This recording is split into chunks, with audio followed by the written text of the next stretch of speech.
বলবো। হ্যালো বন্ধুরা, রীতা ঘোষ ব্লগে তোমাদের সকলকে স্বাগত।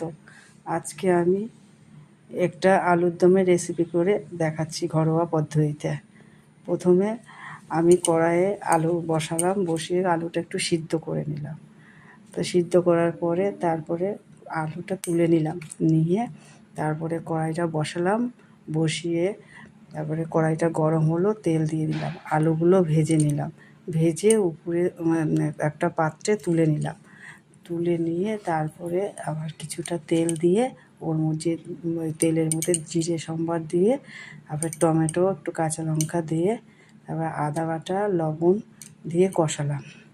তারপরে ওর মধ্যে হলুদ দিয়ে দিলাম, লঙ্কার গুঁড়ো দিলাম অল্প, তারপরে দিলাম, তারপরে একটু নাড়াচাড়া করছি, নাড়াচাড়া করতে করতে তারপরে একটু সামান্য যাতে কড়াইয়ে না লেগে যায় একটু করে জল দিলাম, জল দিয়ে নাড়াচাড়া করতে করতে তারপরে জিরের গুঁড়ো দিলাম, জিরের গুঁড়ো দিয়ে নাড়াচাড়া করলাম, করে আবার একটু জল দিয়ে নাড়াচাড়া করে করে তারপর ওর মধ্যে আলু ঢেলে দিলাম, ঢেলে দিয়ে আলুটা ভালো করে কষাতে থাকলাম, কষানো কষাতে থাকলাম, কষাতে কষাতে সামান্য একটু ওর মধ্যে স্বাদ আনার জন্য একটু চিনি দিয়ে দিলাম, দেওয়ার পরে আবার নাড়াচাড়া করছি, নাড়াচাড়া করে তারপরে জল দিয়ে দিলাম, জল দিয়ে ঢাকা দিয়ে দিলাম।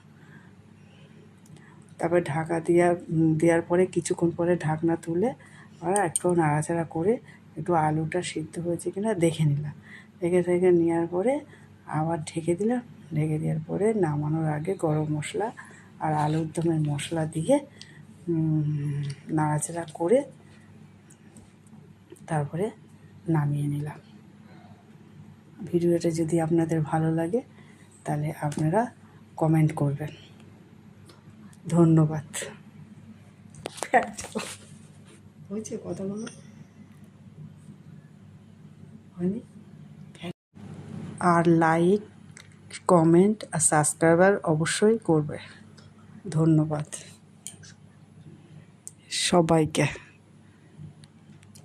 একবার তো ধন্যবাদ বলে দিয়েছি।